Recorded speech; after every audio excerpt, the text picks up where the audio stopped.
ముద్దుక కోసే కత్తి కొనలు దరిదాపుకు చేరని దూకుడువై.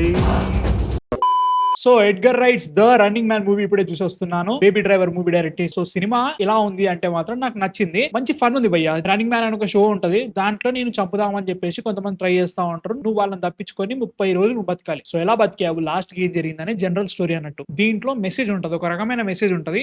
ఏదో జరుగుతుంది అనుకోవచ్చు ఆ మెసేజ్ ఒక రకంగా. బట్ నాకు ఈ సినిమా నచ్చడానికి కారణం ఏంటో తెలుసా, ఆ మెసేజ్ కంటే ఎక్కువ ఫన్ ఉంది సినిమాలో. That is the main point. మీరు మెసేజ్ పెట్టండి బట్ ఫన్ ఇవ్వండి. అంటే లైక్ ఏదైతే పాయింట్ తీసుకున్నావో దానికి ఇంకా బెటర్ ఇదే సినిమా ఎక్స్పీరియన్స్ ఇస్తే బెటర్ అనే ఫీలింగ్ అన్నట్టు ఈ సినిమా నాకు అది ఇచ్చింది. అదొకటి అనుకున్నా కానీ క్లైమాక్స్ ఎటో పోయింది భయ్య నిజంగా. అంటే లైక్ అప్పటి వరకు ఉండే మెసేజ్ లాస్ట్ వచ్చిన తర్వాత ఏంట్రా ఇక్కడికి తీసుకెళ్లారనే ఫీలింగ్ వచ్చినా కానీ అది పక్క పెడితే cinema as a whole majority నాకు నచ్చింది. ముఖ్యంగా Glenn Powell as a hero super, చాలా చాలా బాగా చేసిండు. Is a fantastic actor. నాకు ఆల్రెడీ మనకి టాప్ గన్ మ్యావరిక్ లో చూసినాము, వేరే వేరే సినిమాలో చూసాం. నేను ఐ థింక్ ఎప్పుడో జోయి డూయిచ్ వీళ్ళిద్దరు కలిసి ఒక సినిమా ఉంటుంది భయ్య, కరెక్ట్ గుర్తు రావట్లేపారు, అప్పని చూస్తున్నానని. So is a really good actor, చాలా బాగా చేసిన ఫీలింగ్ వచ్చింది. ఈ సినిమాలో action sequences are really really well done. And మనకి ఎడ్గర్ రైట్ మూవీస్ లో ఏవేవైతే ఉంటాయో, మీరు ఇంకా కార్నెటెడ్ ట్రిలజీ ఇంకా చూడలేదంటే మాత్రం you're missing a lot bro. Comedy వేరే లెవెల్లో ఉంటది. బేబీ డ్రైవర్ లో చూసే ఉంటారు, అదే లెవెల్ బట్ ఈసే కామెడీ ఉంటుంది దీంట్లో. అది నాకు చాలా చాలా బాగా నచ్చింది. అండ్ మైకల్ సెరా ఉంటాడు దీంట్లో, మంచి క్యారెక్టర్ పడింది దానికి, మంచి అనిపించింది లాస్ట్ వరకు. ఇదేదో సూపర్ కేక ఇప్పటివరకు ఎడ్గర్ రైట్ చేసిన సినిమాలన్నింటిలో బెస్ట్ అని చెప్పాను కానీ it was a good watch, మంచి అనిపించింది. మనకి మంచి మంచి సెటప్ పెట్టుకుంటా ఉంటాడు, ఎక్కడో ఒక చిన్న డైలాగ్ పెడతాడు, ఆ డైలాగ్ ని లాస్ట్ కి తీసుకొచ్చి ఇక్కడ కనెక్ట్ చేస్తూ ఉంటాడు.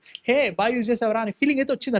అట్లాంటి బాగా పడ్డాయి. అండ్ ఆల్సో ఎమోషన్ పడుతుంది. ముఖ్యంగా వాళ్ళ ఫ్యామిలీ పూర్ ఉంటది, వాళ్ళ ఫ్యామిలీని కాపాడుకోవడానికి మన హీరో ఏం చేస్తున్నాడు అనేది మెయిన్ పాయింట్ అన్నట్టు. ఏదైతే రన్నింగ్ మ్యాన్ షో ఉంటుందో మనకి జార్జ్ బ్రోలిన్ విలన్ చేస్తూ ఉంటాడు దాంట్లో నేరేటివ్ ని ఎలా చేంజ్ చేస్తా ఉంటారు, ఇదంతా ఫ్యూచర్ లో జరుగుతుంది కాబట్టి ఏఐ ద్వారా మన హీరో గారు చెప్పింది టోటల్ మార్చి పారుతా ఉంటాడు అన్నట్టు. స్పాయిలర్ అనుకోకండి, చాలా డిఫరెంట్ గా మారుతా ఉంటది. It was really really fun to watch. అది మంచి అనిపించింది. క్లైమాక్స్ ఒక ఇరకాటంలో పడేసారు, దాన్ని ఎండ్ చేయడం అయితే మాత్రం కన్ఫ్యూజింగ్ ఎండ్ చేశారు అనే ఫీలింగ్ వచ్చింది. కరెక్టే, మనకి మెయిన్ మెసేజ్ ఏదైతే ఉందో దాన్ని డెలివర్ చేయాలి కరెక్టే. అట్లని చెప్పేసి లాజిక్ విండోలకి బయటకు పడిపోయి మిగతా ఏదో అయిపోయిందిరా అన్నట్టు ఎండ్ చేస్తే నాకు ఎందుకు అనిపించింది. బట్ స్టిల్ అదంతా మాత్రం ఓకే బాగా అనిపించింది నాకైతే మాత్రం. Cinema as a whole action sequences are very well done. Glen Powell చాలా బాగా చేసిండు. క్యారెక్టర్స్ మంచిగా అనిపించినాయి. ముఖ్యంగా దీనిలో ఏదో మెసేజ్ ని రుద్దుదామని రుద్దలేదు, అది స్టోరీలోనే అలా ఇంబెడ్ అయిపోయింది, నాకు మంచి అనిపించింది అది. అండ్ ఆల్సో క్యారెక్టర్స్ మంచి రైటింగ్ పడింది. జార్జ్ బ్రోలిన్ సినిస్టర్ గాయ లెక్క బాగా చూపించారు. ముఖ్యంగా కార్పొరేట్ ఎట్లా ఆలోచిస్తుంది దానికి ఒక మనిషిగా చూపిస్తే ఎలా ఉంటుందో అది చూపించారు అనిపించింది. ఎడ్గర్ రైట్ మార్క్ మంచి కనబడుతుంది భయ్య. హ్యాండ్ ప్రింట్స్ అన్ని ఆడుతూ ఉంటాయి. It was really really fun to watch. VFX చాలా బాగున్నాయి, ప్రొడక్షన్ డిజైన్ కానీ అవన్నీ కూడా చాలా చాలా బాగా పెట్టుకున్నారు.